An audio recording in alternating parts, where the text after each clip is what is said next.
नमस्कार, मैं अमित और आप देख रहे हैं आंखें न्यूज 24। मुख्यमंत्री नीतीश कुमार के महिला संवाद अभियान को लेकर जनसुराज ने आज इस प्रेस वार्ता की। हालांकि प्रेस कॉन्फ्रेंस के दौरान जहां जनसुराज ने सरकार की योजनाओं और नीयत पर सवाल उठाए, वहीं खुद पार्टी महिला मुद्दों पर जवाब देते समय असहमत नजर आई। जनसुराज ने महिलाओं को लेकर सरकार की चुनावी प्रतिबद्धताओं पर सवाल उठाते हुए कहा कि मुख्यमंत्री नीतीश कुमार ने अपने लंबे कार्यकाल में कभी किसी महिला को मुख्यमंत्री पद के लिए उम्मीदवार क्यों नहीं बनाया।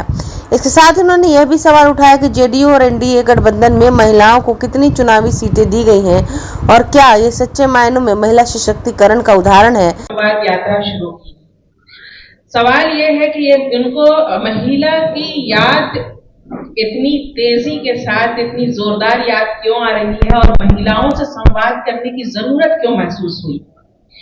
नीतीश कुमार जी तो अब तक ये दावा करते रहे हैं कि महिलाएं हमारे साथ हैं, तो जाहिर सी बात है कि कहीं ना कहीं उनको समझ में आ रहा है कि महिलाओं का मोह भंग नीतीश कुमार से, उनकी पार्टी से हो चुका है और अब महिलाएं जनसुराज के साथ आ चुकी हैं, प्रशांत किशोर जी के साथ आ चुकी हैं। चूंकि हम महिलाओं के सम्मान की बात करते हैं, महिलाओं के हक की बात करते हैं और जनसुराज एक ऐसी पार्टी है जिसने 40 सीट देने की महिलाओं को बात की है और सस्ता ऋण 4% ब्याज दर के हिसाब से उन्हें सस्ता सरकारी ऋण दिया जाएगा ताकि वो आत्मनिर्भर बन सकें, अपने पैरों पर खड़ी हो सके।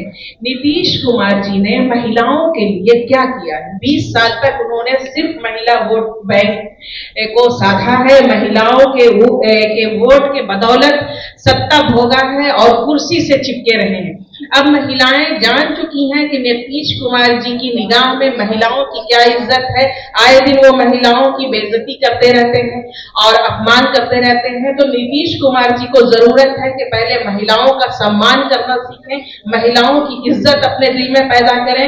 और नीतीश कुमार जी ने महिलाओं को सशक्त करने के लिए आज तक कौन सा काम किया है?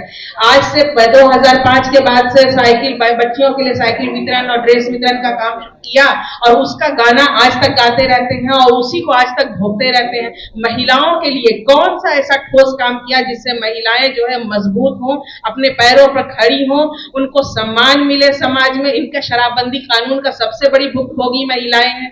अभी बीपीएससी का जो आंदोलन हुआ तो बच्चियों को पुलिस पीट रही थी और ये नीतीश कुमार जी कहां थे? उस वक्त उनको संवाद करने की जरूरत महसूस नहीं हुई।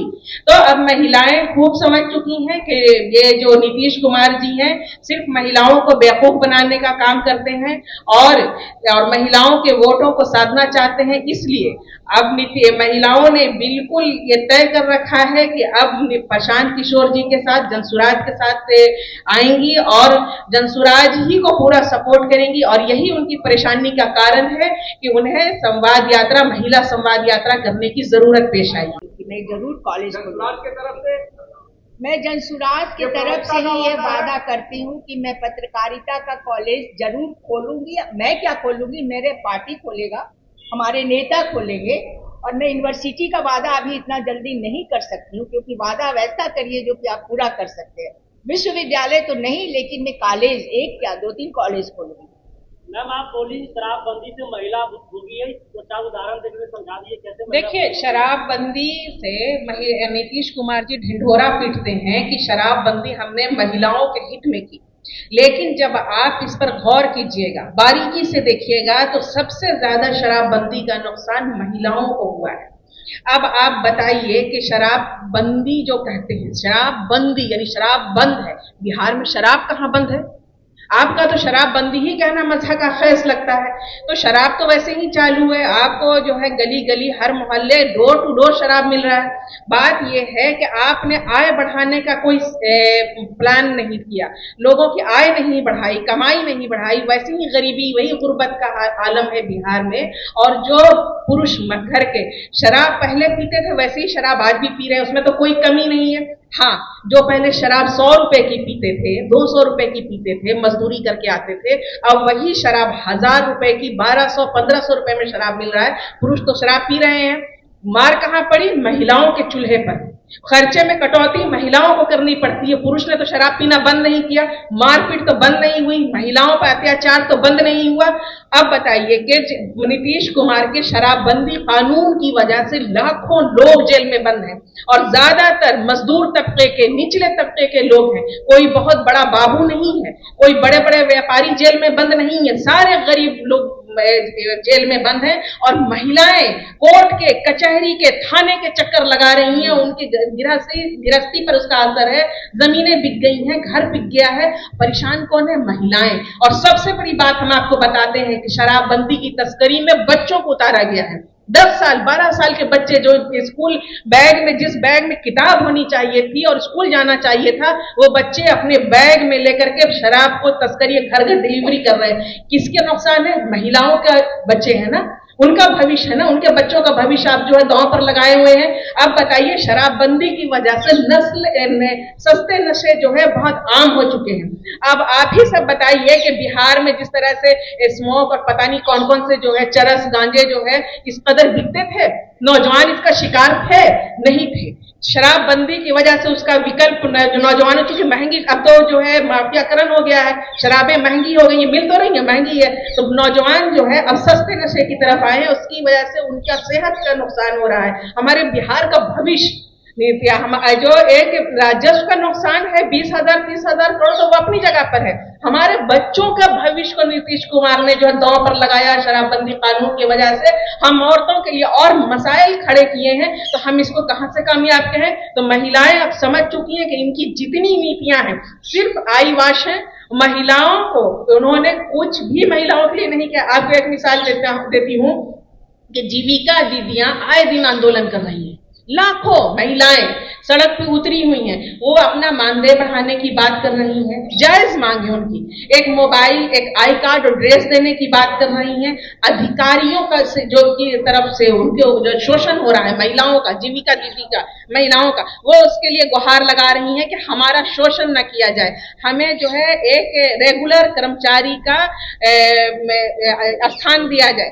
तो अब ये बताइए कि उनकी जायज मांग है। लाखों दीदियां जो है बिहार में आए दिन आंदोलन कर रही हैं। आप महिलाओं के इतने ही बड़े शुभचिंतक थे, तो आप जीविका दीदियों की सुध क्यों नहीं लेते हैं?